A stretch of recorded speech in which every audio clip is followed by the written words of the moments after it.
Hello sa tanan mga kaigsuonan ko din ni Kristo. Welcome back po sa atong YouTube channel.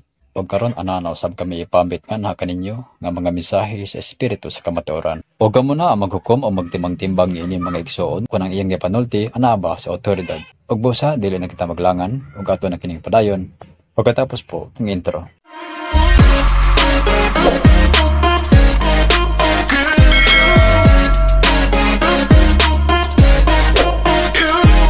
Sa may mga mensahe karong karong 2023 alang sa mga tao sa kalibutan. Ako mensahe boy. Hello day sa tanan. What's up madlang people, mga katawhan sa kalibutan. Nalipay ako pag ayo kay ready na ang tanan. Ako pod gusto na ko makisulti bisag asa ko basta pwede ko ilang pasultion na ako diri sa lampayan. Ko si Nolinoy Nay tanan nga naa sa espiritu ng gasa nabutyag na nasulti na nako tanan. John 16 basahan lang ninyo ang espiritu, dili ko pare, dili ko pastor. Hello sa mga pare nako, pare nako sa una nga naglabay nga nag-ingon ako nga kulto, dili ko pasudlon sa simbahan. Kay nangilog ko microphone ay kabalaka wala ko nagsuka na humanan na. Pas na to katong nag-ingon ako nga dautan. Salamat ninyo pag-ayo kay naaman na sa balaang kasulatan katong taas kong naghilak kay katong panahon na gitunaan ko sa espiritu unsaon gyud nako pagsulti sa kamatuoran. Mga pastor pod nga nagingon ako nga dautan ay mo kabalaka wala na ko nagingon ni ana kamo ang mga bililhong bato nako. Katong mga pastor pod nga mga maayo. Salamat kayo, padayunan lang ninyo ang inyong pagsulti, pagwali sa kamatuoran. Ayaw mo pagbuhat o laing balaod kawa sa balaod sa Dios. Mga pari pod nga nagsuporta nako, nga nagsubay gud sa kamatuoran. Salamat po ninyo pag-ayo. Ang katong kaniadto kanalang ko ninyo. Anang susihalan ko ninyo kinsa ko kaniadto. Ikan ko sa simbahan, anto nagtrabaho ko, empleyado, anto nahimo kong businessman, tapos kung saan na pod ko karon ang akong ginasulti naa sa balaang kasulatan na tanan naa sa espirituhan ng gasa na diya tanan tao pod ko walay ayaw mog tuo kamo mga tao ayaw mog tuo nga adunay pare o pastor makaluwas wala na sa balaang kasulatan gisulti na nako na laban ako. Dili ko makaluwas, igora na kong iwali ang kamatuoran. Ang espiritu, mo gamit lagtaw, mo sulti sa kamatuoran mo nang, sorry kayo, hayat yun akong mga sinultian. Kung makaya ko ninyo, makisulti mo na ako, nga mukaon na mo ugahi, dili na mo magdumot, umusuko na ako, dili dapigid mo sa Dios nga akong gisulti na anak sa balaang kasulatan. Ang kanang akong gisulti, pagbasa sa Biblia, tinaod yun na, siya ang nagsulti nako. Mobalik siya sa dili na gyud madugay. Tanaw karon ang kalibutan. Muna nga ang katong naa dinhi, mga tao nga naa dinhi, matag hapon naa dinhi. Ayaw na ninyo sila inang mga dautan o kulto. Abri tanan dinhi. Katong akong mga gitambalan, nangaayo man mo. Ayaw mo tuo sa nagsulti nako nga dautan. Boy, kanang giingon nila nga kulto. Mga pare, wala ba mo nakabasaon sa kulto? Mga pastor, nag-eskwela man ka mo. Ako, wala man ko'y kay balo, mo ko'y ipanghambog. Para kaninyo, ang kulto hugot nga pagtuo. Hugot nga pagtuo. Kamo, dili ba di mo? Pero adunay duha ka espiritu nga gituuhan. Ang kalibutan hon, anang iya sa kalibutan, iya sa dautan. Atong tagas o garbo, mapahitason, hugot siya pagtuo sa dautan, niya nga huna-huna, hugot siya pagtuo sa iyang gituuhan. So dautan siya. Tama boy? Oh, tama gid. Unya, katong iya sa mahigugmaon sa Dios Amahan, hugot siya pagtuo. Surrender ba? Bahalag unsay mahitabo niya, basta adto gid siya sa Dios nga mahigugmaon. Muna nga akong gisulti. Kung maingon mo nga kulto tinuod ka na ay nga naman bisan karon kung kaon ko sa Ginoo malipay ko ako naman giputsyak ang tanan na naman ko'y nahimo kanang nasa sa YouTube channel. Ako mga parinti kani adto nga nag-ingon ako nga bad. Sa una nagagunit ko sa among kaliwat sa nag-reunion. Pamalandungi lang ninyo ang akong gisulti.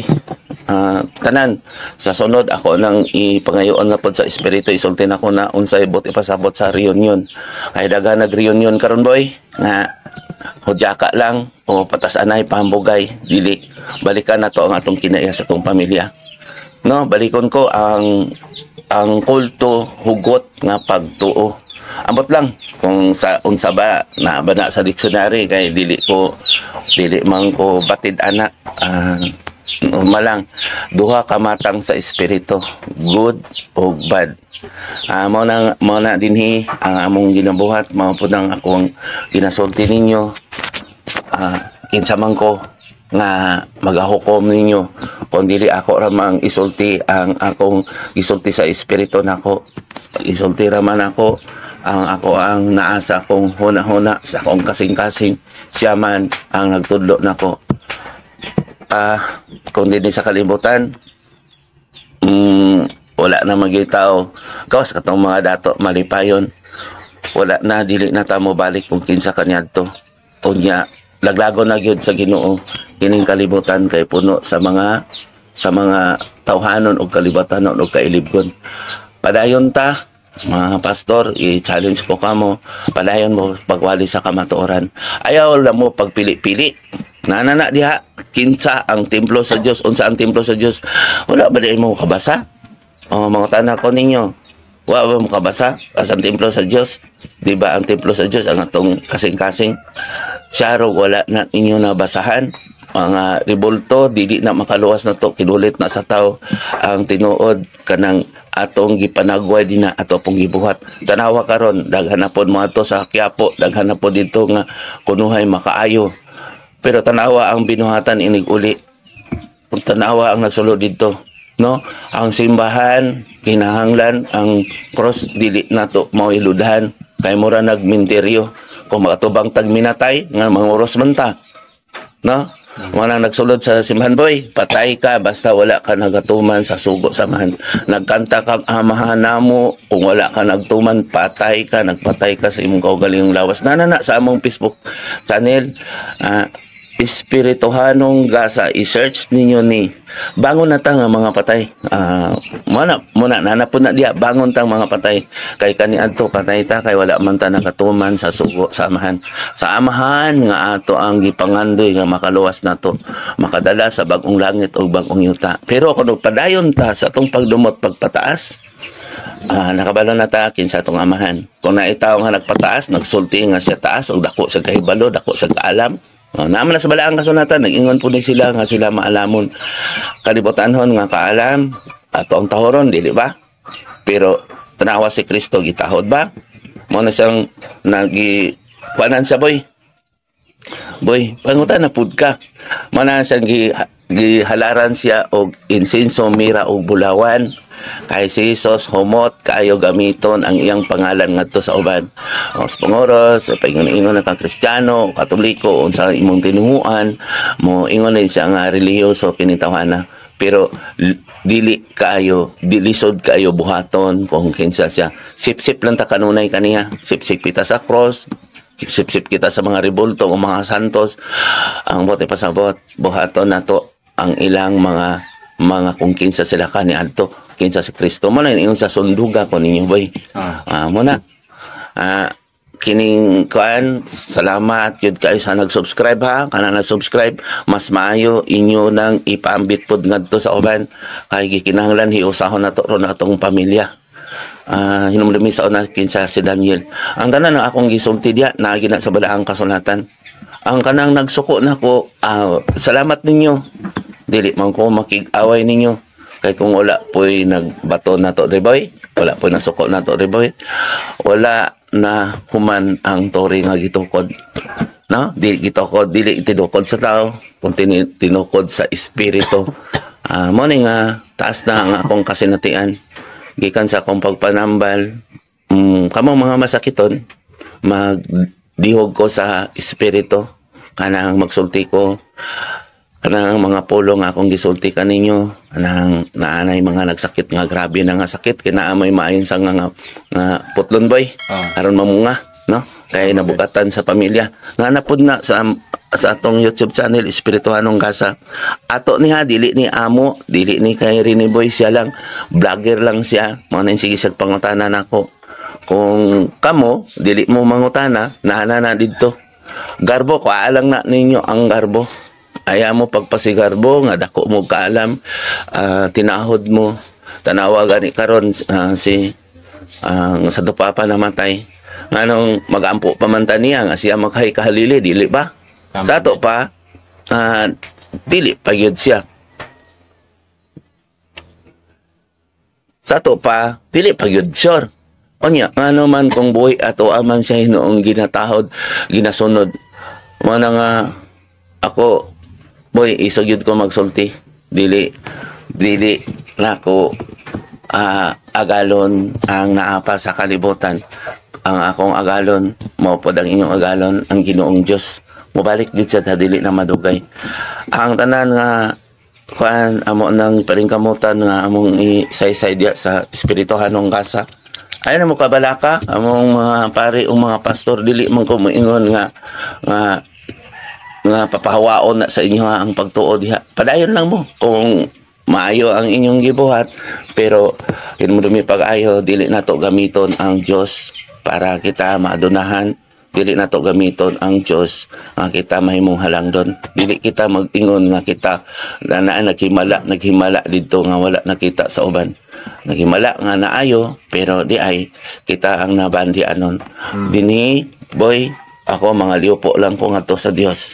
Kinsa man ko na anak ubos ko na dinhi o kinsa pud si Kristo sa una kinsa ang mga apostoles ako lang ning isulti ang tanan kay nalipay ko pag-ayo kay mao ni akong mensahe sa 2023 panahon na karon sa ting harvest boy ay mo kabalaka kung nabukatan mo dinhi sa kalibutan pasalamat sa Ginoo ug itugyan sa Ginoo inyong kaugalingon kay adunay binhi nga maapil sa pag-ibot sa mga sampinit mao man nabugatan no yang pamilya nabugatan sa pag-ayo maapil gid siya tama gid unya ang daotan karon maning kamot na gani siya nga uyugon ning kalibutan maning kamot na gani siya nagunit karon sa kalibutan siya po moingon stop siya po moingon hunong kay ang mahigugmaon sa kalibutan kaaway man sa Dios niya ang kalibutan karon dili na iya nana sa bala ang kasulatan ay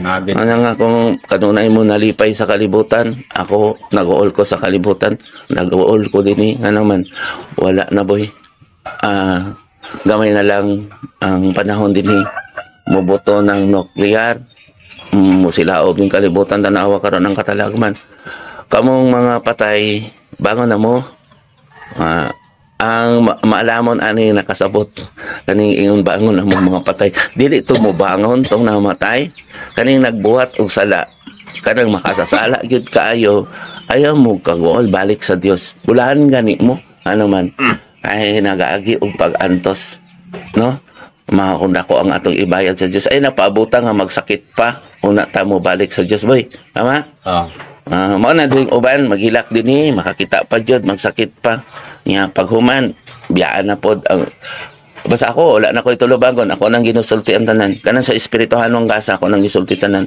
nagwali lang ko sa wali lang wala ko nagbot og laing balaod dinhi kanamo dinhi basta ing maanhimo dinhi na aming selebrasyon magdadanay lang mi wala malipayon nami magpalayo ta sa mga tao nga mahigugmaon sa kalibutan kay bisig madamay ta tama boy saan pag-ila sa kanang tao nga kalibutanon ko kanang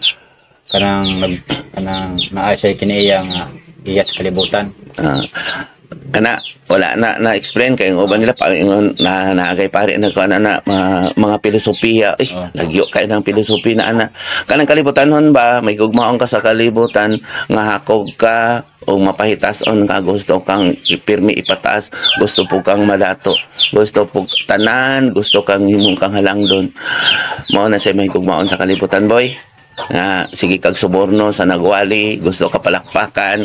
Ala, nya ka na pong nagpalakpak po, may gugmaon po na sa kalibutan nga naman, palakpakan po niya, gamiton po niya ang pagkamakasasala sa tao. Nana sa laang kasulatan, kung nagwawali, siya araw wala niyo na nabasa. Muna boy, kaning lingla sa dautan kanang filosofiya karon, gitun-an man nila unsaon pag andala nila, asa sila miingon nga tama. Kamo pong mga tao, basa po mo sa Biblia, title, dili mo maglibog. Kung unsa ang inyong gusto nga pangitaon, mo title, unsa ang sala, o unsa ang sumbingay, nana din na, sa bala ang title kay mabuang mo ana, sige mag-memorize og bersikulo, kapitulo, niya, ang nagwali pod, maora pod, ang ipasunod-pasunod ninyo. So layay god ninyo ang akong gisulti, nga humanon ang Biblia. Naara ba sa ubos, maigo ka boy, di ba man boy no? Mo na nga mo dili magita sila ang dalan na. Moingon din sila nga inanion ang pagbasa inyo magong human ni ani si Kristo dinhi. Kisa ni ani boy ni ani si Kristo diri nga moingon kanibasaha. Ang nianhi ninyo, ang naanha ninyo ang tao nga nagtuon kaninyo. Gituis ang nagtuis sa balaang kasulatan. Gibili na boy. Gibili na ni Kristo, sunduga ko ni sunda gid ni. Murag nagkanta gud ta. Naana sa espirituhanong gasa nato. Naana na diha. Mo respeto mangani ta moingon mo taglaim pay ato kung magsulti ta. No, di ba? Kung moingon tagugma, mo explain magita dili ba? No? Magpahayag mangani ta. Nga mang magbuhat taglain nga humiliya, maglain nga hubad nga tawhanon sa Biblia. Sa to pa. Swerte ka itong naasto nga no. Kay ang iyang isulti pabor gina pirmi kaniya, tama? So katong magtulputol og binasa atong maggamit og mga bersikulo mo na siya kumbaga. Halimbawa sa kalibutanhon o tawhanon. Mao na tawhanon man na siya. Kani mo na giingon sa Ginoo kay di sila naguna-una pon nga naa kanila ang kaalam. Tama? So, dili na iya sa Dios. Dili na iya. Kanang pulonga naguna-una nga sining mga tawhanan naguna-una pod nga naa kaniyang kaalam. Kamong magbabasa, kamong nag-ingon nga kabalo mo ana sa Biblia. Dili na mi parehan ninyo nga makita ni bersikulo kapitulo. Nakatapulan sa tao ana kanang magsulti tag kapitulo bersikulo boy. Ay nagsalig lang, nagtuo lang sa pastor, nagtuo lang sa pari nga maluwas na sila. Labi na akong pandongan. Nagpandong ro kamot. Ako nagpandong ko sa kamot, naglihog ko. Nga man akong iduhugan sila, gi-confirm gyud nako sila kung sila ba gyud binunyagan ang nagbunyag bato niya valid ba? Kay kung magbunyag ka nga nagbuhat kag sala di madungog ang imong pag-ampo boy. Nana sa balaang kasulatan no? Ang tinuod nga binunyagan nagtuman sa sugo sa Dios. Tama gid. Mo na siya. Ang tinuod nga gikasal nagtuman sa balaod sa mga gikasal. Nana pod na sa balaang sa atong YouTube channel ang sakramento o ang mga sakramento o seremonyas. Wala na inaana sa balaang kasulatan. Ang seremonyas dili makaluwas, ang sakramento dili makaluwas kung dili nimo buhaton. Tama ba? Halimbawa ko ganang magsige og ganang na videoke nya sige inom nya hubog-hubog ba kumbaga mababa na sa example ko na siya sa o kanang bugal-bugalon. Example ba na siya sa kuan sa kalibutanhon? Kalibutanhon na boy. Naaman na siya ayaw pagbugal-bugal. Ayaw palabig inom. Naaman po na dito, muhunong na ang paghumunhunong sa katalagman, muhunong na ang inom nga inubanan sa kanta. Char, wala nyo na nabasa, kamong magbabasa. Magbalik-balik ramang god mo sa inyong dalan god mo nang dili masabtan. Tama god. Kaya kaning amo kung nahadlok ta sa Dios, kinalang mubuhat pod ta sa iyang mga sugo. Kung wala mo nahaglok, magpadayon gid mo sa inyong pagkadaotan. Kami pod magpadayon pod mi pagpadayag sa kamatuoran. Wala mi nakig-away ninyo ha. Kaya ang tao nga nakig-away sa iyang isig ka magtotoo, nagpa-Dios na. Kung nahadlok mo sa Ginoo, ako mas nahadlok ko sa Ginoo. Ayaw mo kabalaka dinhi. Gamay ra dinhi ay o dinhi wala man po'y halad-halad dili makuhaan ang ilang iandam nga na kaninyo. Unsa nga reliyon, Katoliko man, magsimba na sila, dili ko manguha sa ilang giandam nga na kaninyo. Tulubago na. Nya ang maghatag po dinhi kinasing-kasing wala gyud ko kamong mga OFW kamong naghatag dinhi ayaw mo hatag nga maguna-una mo palakpak ha hatag mo kaya akong ihatag ngadto sa tao mo na dinhi boy usahay na igamay na abot mga hatag-tag bugas kinapoy naghatag ka nato wala dili ko magpasalamat kay nakita naman na sila sa Dios ang gamay ninyong gihatag dako na kaayo na basta gugma wala nahuna-una og bayad boy. Nanas wala ang kasulatan ay katong duha ka balo katong isa ka balo nga naghatag og isa ka sintimos kamay sintimos boy no. Niya katong dato pod nga naghatag og sobra kaniya nalipay pa si Kristo. Mo na diri boy nagtambal ko ri. Jotay lang gyud 20 Gs 100 ana ibalik pod nako na ngadto sa tao. Nya wala mo koy tulubagon ana kay kung tulubagon mo na ko, nagawali man ko sa kamatuoran. Mas dinhi ang dako nilang, angay nilang baydan. Nga naman, kamatuoran man. Kamo nagawali nga, gibaydan mo ang inyong tulubagon, normal magid na sa nagwali boy.